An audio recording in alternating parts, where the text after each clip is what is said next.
Welcome to this week's episode of the Cyberwork with Infosec podcast. Each week, I sit down with a different industry thought leader and we discuss the latest cybersecurity trends, how those trends are affecting the work of Infosec professionals, while also offering tips for those trying to break in or move up the ladder in the cybersecurity industry.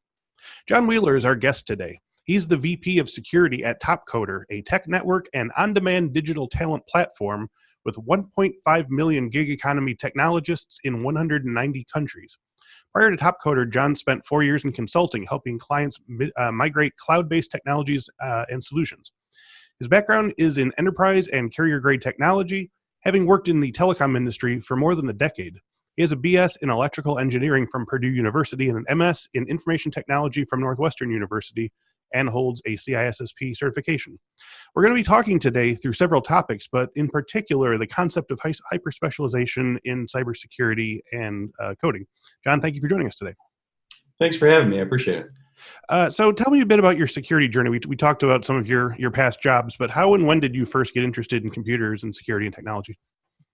I had an opportunity when I started to work for US Cellular to actually take on security there. It was traditional perimeter security, firewalls, AAA systems. What year would this have been roughly?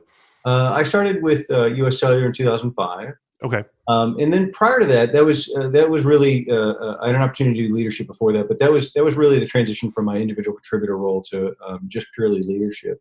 And what I think about in terms of security journey is all of the things that I touched prior to that. When I worked for other equipment manufacturers, having an opportunity to look at networking, software development. So I think that was the first time I would classify myself as somebody who's in security. But I think all of the experiences that I had leading up to that also enabled me to be effective in that role. Okay. How has the cybersecurity landscape changed, do you think, directionally or procedurally since when you first started versus now? You know, I think that there's a number of things that have changed, but I think one of the things that really stands out to me is privacy. How much privacy has changed, and it's become something that individuals and companies and customers are interested in. 2 decades ago, from a security perspective, people were combating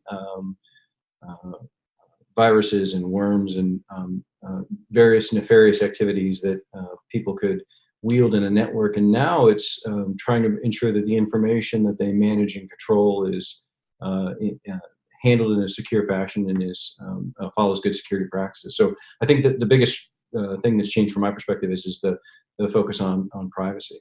Do you think do you get the sense that users are more sort of savvy in this regard, that they're asking more of their online experience than they did back then? That's a great question. I don't know that they're asking much more. I mean, I can tell you from my own personal experience, it's something that as I've taken on this role, I've definitely become more aware of. Mm-hmm. But I think we probably aren't as aware of our own privacy as we probably could or should be. I'm certain that there's apps on my phone that are tracking things that I'm unaware of. Oh, yeah. But I think the thing that's most visible is data breaches and where information escapes from an enterprise. And that's why I say I think privacy is the thing that's changed the most. And that's in addition to, the compromises that Trojan horses and worms and malware can have. Yeah, you're sort of looking at it from two different ends now. There's the thing that attacks me, but then there's also that feeling of sort of being sort of compromised from the things that you actually want, on your computer. Yeah, it's like I said, it used to be that you would just have to worry about your enterprise and protecting your enterprise. Now you have to worry about your enterprise and your data and information. And I don't know that that's necessarily completely new, but I think it's become visible to the public now. Oh, for sure. That's definitely the conversation we're having now. So let's start with the company you work at now, as it fits closely, I think, into our discussion for today. So Topcoder is a digital talent platform employing technologists in numerous countries to take on specific one-time projects, I believe. How does this style of security problem solving come about? Yeah, so the Topcoder platform enables both members and customers to engage and be part of the global talent on demand. Hmm. One thing I would say is that though some projects are short-lived, some are very long in duration. We Okay. have projects that last over a year. But the thing that really differentiates the Topcoder platform from other vehicles or methods of delivery is the focus that we have on our process, both through technology as well as through people. The Topcoder process enables you to leverage humans, which are probably the most effective at this point in detecting some types of security vulnerabilities, but also technology. We use industry best-in-class tools to equip both our customers as well as members or individual contributors uh, to understand the code that they're writing, understand what implications the code that they have on the overall security posture, give them an opportunity to refactor or upgrade that code to be more compliant to security standards. So I think we provide an environment both for customers and for members to improve their overall security posture. Okay. So this is one thing we've been talking about a lot in the past year or two is the cybersecurity skills gap. Does this play at all into that? We hear a lot about not having enough qualified professionals to fill existing positions. So is a system like Topcoder aimed at solving problems that might exist when you don't have, say, the right professional talent to work for your Yeah, company in your town? yeah. I think companies are going to begin to realize that the gap is just based on their sourcing mechanisms. Yes. I will say that every business needs to spend time and energy and effort in trying to recruit and maintain the best talent pool they can have. The reality is though that the smartest people are probably not inside your four walls, and trying to leverage that community globally is what Topcoder provides.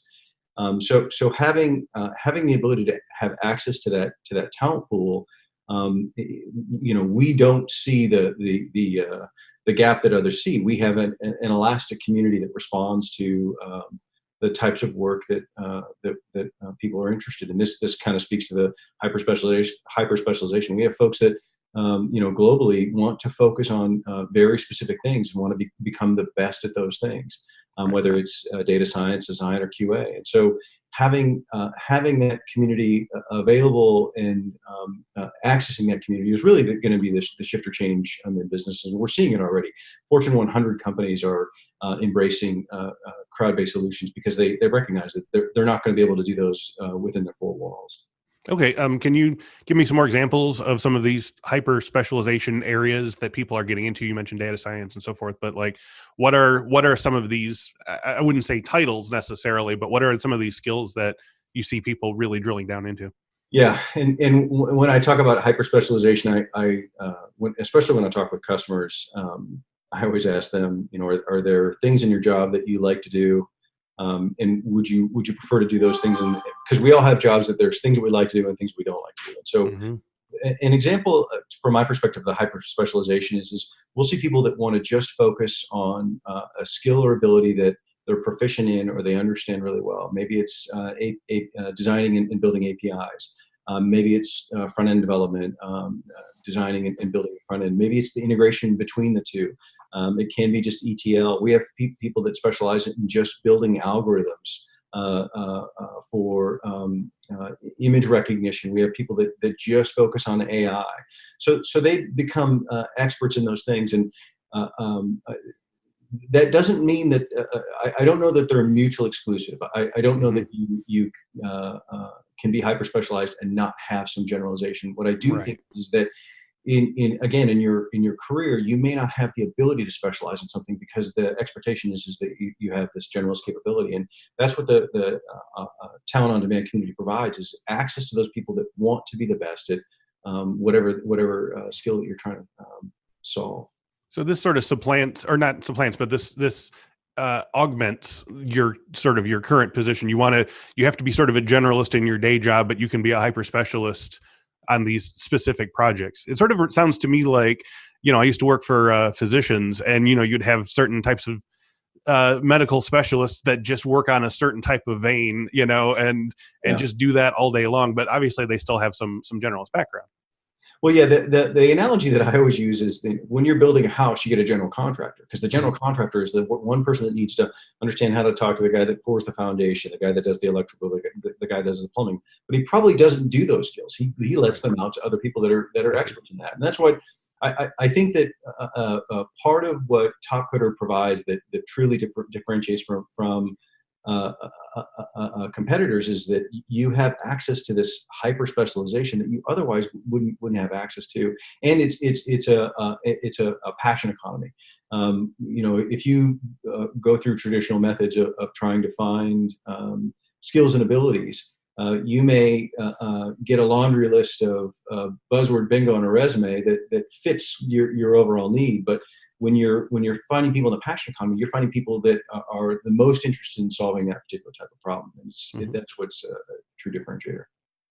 So as these gig economy projects and outsourcing projects become part of the everyday landscape for even the largest of companies, what in your opinion is safe for organizations to outsource and what is not? So, for example, how can an enterprise protect their IP and verify product quality when working with an external team of developers like this? Yeah, the protection of IP is probably the most critical thing. The question that I get asked the most with respect to how to engage a crowd, and what I'd say is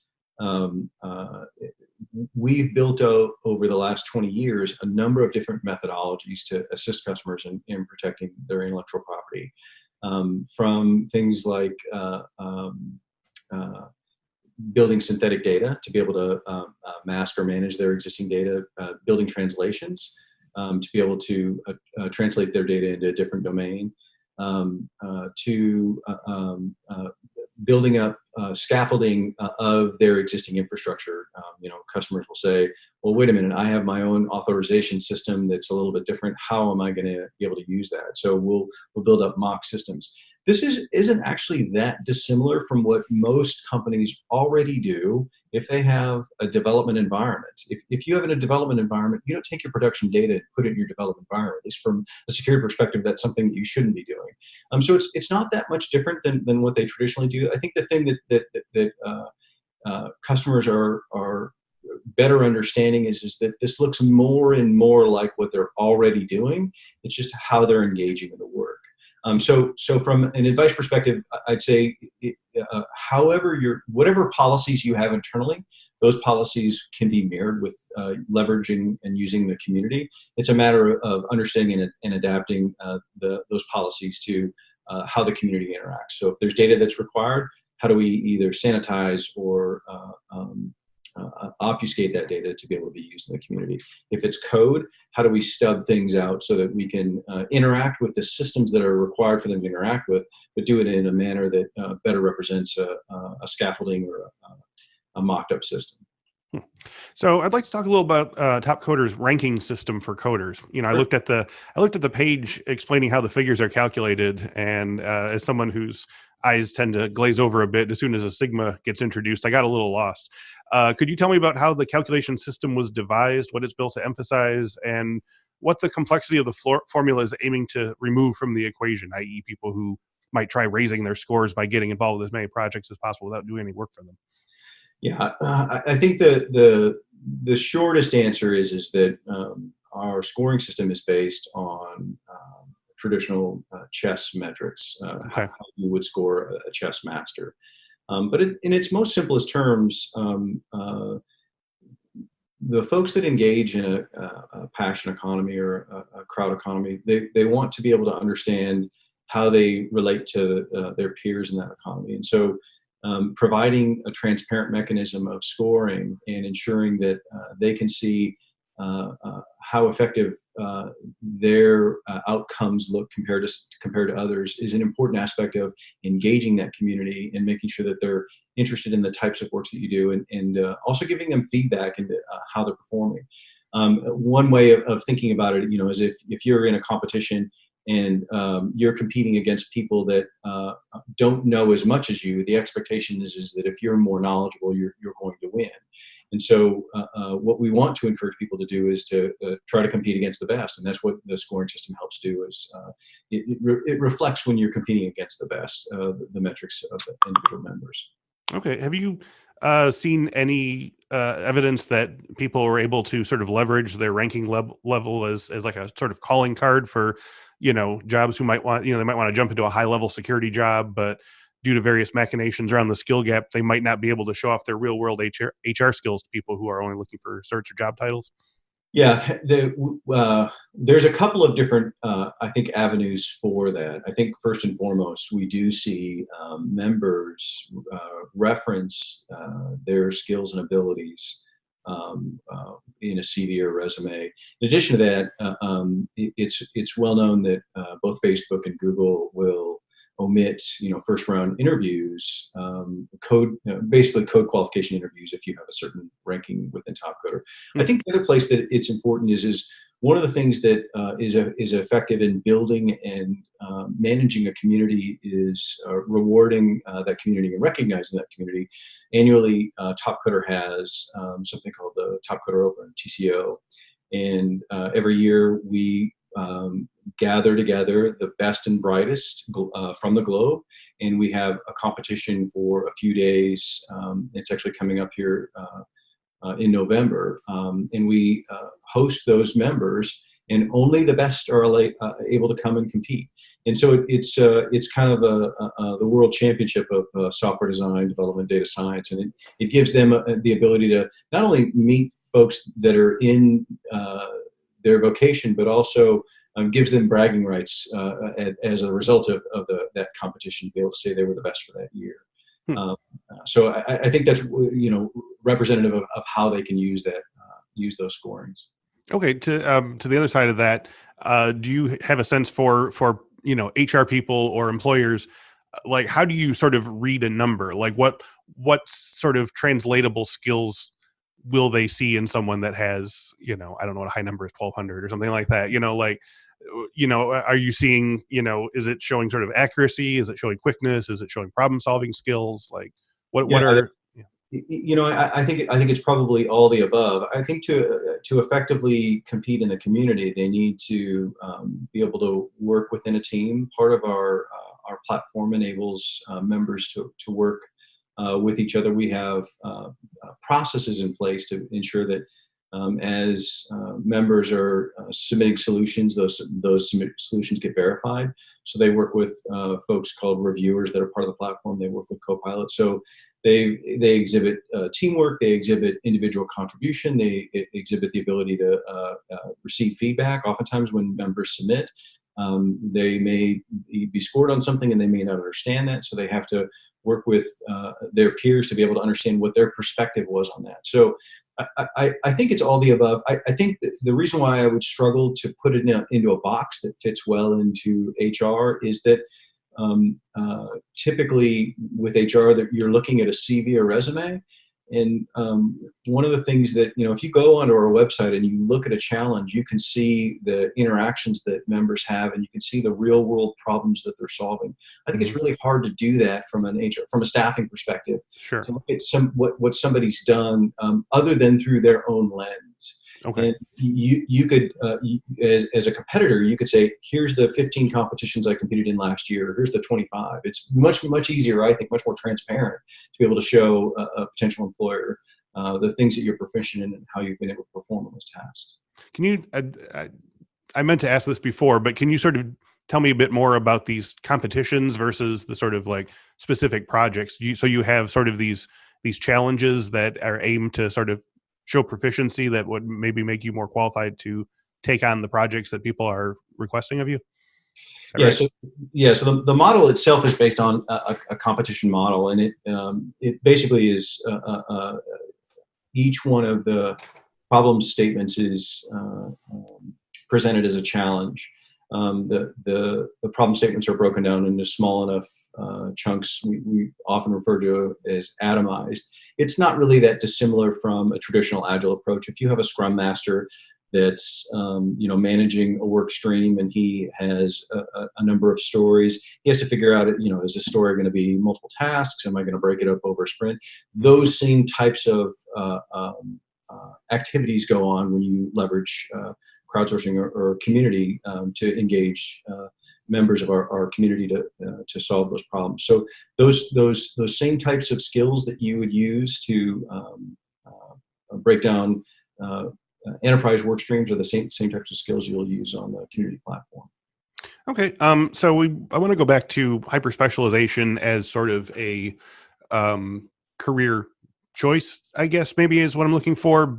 I think you already explained it very well in the sense that, you're not, I came into this thinking that the idea was that everyone was going to just do one thing and be really good at it to the exclusion of all else. But you're saying people want to be hyper specialized in a certain thing so that they can get those kind of jobs while still retaining sort of general knowledge. But so tell me about the sort of benefits of hyper specialization for the average cybersecurity professional, in losing this universal skill set, like apart from getting these specific projects, what will they gain, and what will the entire sort of cybersecurity ecosystem gain by drilling deep into these specific areas of expertise?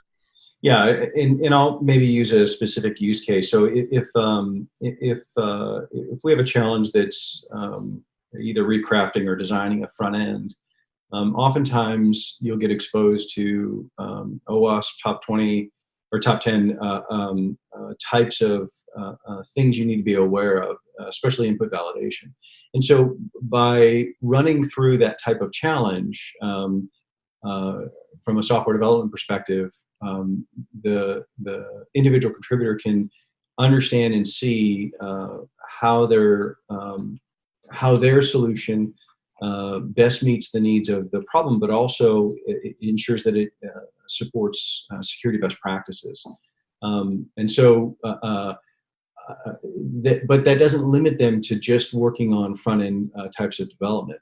And so they may find that that's not something that they want to do. They want to be proficient in. Maybe they want to stay in APIs, but it gives them an overall exposure. And I think back to when you first asked me about my security journey, and I think each one of the interactions that I've had has helped me figure out where I want to focus my efforts, and then where I have gaps as well. I think in the passion economy, people can go try things that they may not have otherwise tried.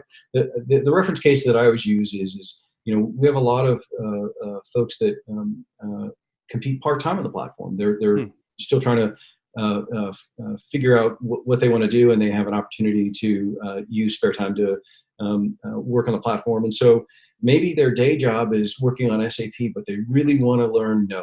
They want to get a job in Node. And there isn't a way for them to do that otherwise. And so for them to be able to use those skills, they can take traditional classes or schooling, but to be able to prove those skills is another thing. So they use Topcoder as a platform to be able to do those things. So they may specialize in SAP and running SAP, but their aspirations are outside of that. So they can specialize in something that gives them skills and abilities to, again, potentially compete full-time on the Topcoder community, or use Topcoder to find another vocation. So these challenges and so forth, these can almost act as like a second school. Yeah, absolutely. And we see that often, not only in terms of the types of competitors that we see, but also just in the engagement of the community itself and the questions that they ask. Okay, so at a related point, we discussed a few different topics, prior to this interview, and one of them was I wanted to talk more about your idea of moving the DevSecOps toolchain closer to the developer and enable more real-time secure code practices. You described multiple stages of verification in order to ensure that your company is practicing, quote, defense in depth. What would need to change in most development departments to make this possible? Is this a skills gap issue, a bigger budget, or just a procedural change that's more of an issue of time and attention than allocation of resources? Yeah, I would say that all enterprises have an aspiration of moving the tool chain closer to the developers, and it's a matter of not only instrumenting the tool chain, which can be time consuming and costly. Identifying the right technologies, same can be time consuming and costly, but providing the skills and abilities to their developers. And one of the things that we do that I think really opens executives' eyes to what crowdsourcing can do is we've moved that closer and closer to the developer. Again, by using tools like static code analysis, like software composition analysis, and enabling those post-challenge to be able to influence how the next code challenge may be run. What our our desire to do is to move that all the way to the developer, so that as they're developing during the submission process, much like a developer checking into a GitHub repo and kicking off CI/CD tools, they would be able to get feedback and give them an idea of how close their code is coming to the mark prior to any submission happening. Again, I think that enterprises are starting to embrace more of the DevSecOps and having that closer and closer. It's just a matter of how mature they're at on their digital transformation and where their tool chain is at. But we have the ability now to be able to reflect where a developer is at the conclusion of a challenge, and moving that closer, I think, is what everybody's aspirations are. Okay, so where do you see the role of DevSecOps in the next 5 years? If your prescriptions are, widely put into place, how does that affect not just the safety of the code and the products, but the job force, the skills gap, and the way that people prepare for security, careers in the cybersecurity force? Yeah, I think once we're able to have that real-time feedback and enable the developers to make good design and development decisions, you're going to start to reduce not only your overall defect rate, but have a better impact on your overall security posture. I believe that we're close to those things. I think the tools, we're actually in the process of evaluating some tools at this point, and it's interesting that some of the tools have a higher maturity in their ability to deliver their services over APIs than others. You're also starting to see some of the tools consolidate. You're also starting to see some of the same things that have happened to SMTP or email delivery now happen to software delivery. So GitHub and GitLab and Bitbucket are all starting to integrate these things into their tool chains and make it easier for consumers of their services to be able to manage that overall security pipeline. Now it's a matter of making these things proactive, so that things don't get into the life cycle with nefarious code or with code that doesn't take into consideration good security practices, pushing that again all the way to the developer. And I think that the end result, you asked about where this is going to go for security. I think the end result will be that what security professionals want, which is security is really worn by everybody. It's not a department or it isn't me that's in charge of security. It's everybody's responsibility. Right. So by pushing that out, all the way to the developer, gives them the equipment to be able to do their job effectively, but also do it in a secure manner. Okay, so to pull things back into terms of training and learning and career development against your sort of specific challenges, specific projects, and the hyperspecialization model, what are your thoughts on current learning platform certifications? What certs, if any, are most important at the moment? What are some general advice you have for people who might want to go deep but still need that sort of general cloak of knowledge? What do you recommend in that, if anything?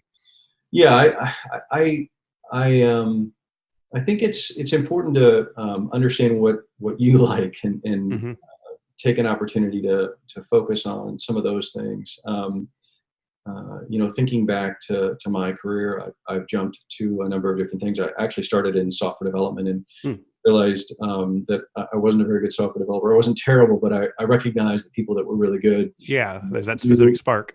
Well, yeah, they knew the libraries backwards and forwards, and right. They could code without having to consult a manual, which unfortunately I still do to this day. But I'd say figure out what you like and what you want to do. And in terms of certifications, I think there's a plethora of ways to verify your capabilities.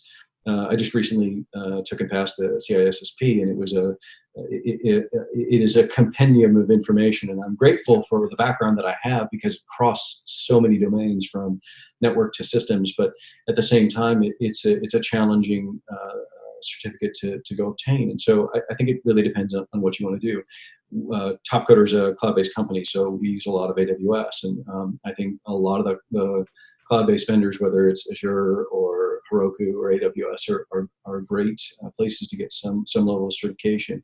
In addition to that, I think that networking is something that and software-defined networking is something that's foundationally changing, and I think it changes how we think about how we manage and monitor our networks. And so specializing in that, I think there's lots of opportunities. But I think first and foremost, find out what you like to do. I kind of ran across that in one of my career opportunities that I really enjoyed systems. I had an opportunity to do networking, so I've kind of always gravitated towards systems, and it's been what kind of sparked my interest in security here as well.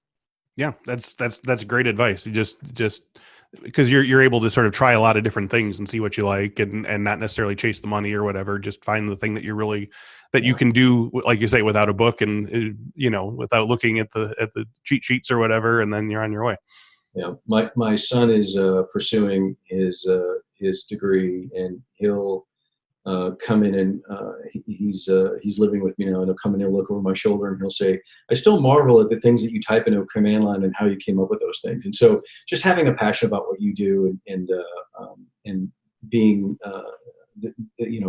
chasing that and pursuing that in terms of security, I think is the most important thing. Okay, so to wrap up things today, do you have one last piece of advice for young people who are considering cybersecurity or coding as a career and course of study, and what would that be? Course of study, that's a good question. Like I said, my son's pursuing that. I'm not sure what's available in terms of course of study. I would say that I had an opportunity to get exposed to security in a number of different ways through my career. Computer science is, I think, a good place to start. Even folks that I knew that went into networking, they generally started somewhere else and they went into networking before they then jumped into security. Some of my very good friends that are security professionals, they started in networking and then they moved to security. I'd say that trying a few different things, so almost antithesis to the hyperspecialization. Try a few different things to figure out where you want to specialize in. I think that's probably the best advice, because it's hard to know until you try and do some of those things to figure out what's important to you. Okay, and to wrap up at long last, if people want to know more about Topcoder or John Wheeler, where can they go online? Topcoder.com. I'd always encourage people to register, and if nothing else, just see what the competitions are that are there, and you can always find me on LinkedIn. Great. John Wheeler, thank you so much for your time and insights today. This was really fascinating. Thank you so much for your time. I appreciate it. Okay, and thank you all for listening and watching today. If you enjoyed today's video, you can find many more on our YouTube page. Just go to youtube.com and type in Cyberwork with Infosec. Check out our collection of tutorials, interviews, and past webinars. If you'd rather have us in your ears during your workday, all of our videos are also available as audio podcasts. Just search Cyberwork with Infosec in your favorite podcast catcher of choice. To see the current promotional offers available to listeners of this podcast, go to infosecinstitute.com/podcast. One of our big pushes for 2020 is to learn more about election security. And if you want to use our free election security training resources to educate poll workers and volunteers on the cybersecurity threats that they may face during the election season, please visit infosecinstitute.com/IQ/election-security-training, or click the link in the description. Thank you once again to John Wheeler, and thank you all for watching and listening. We'll speak to you next week.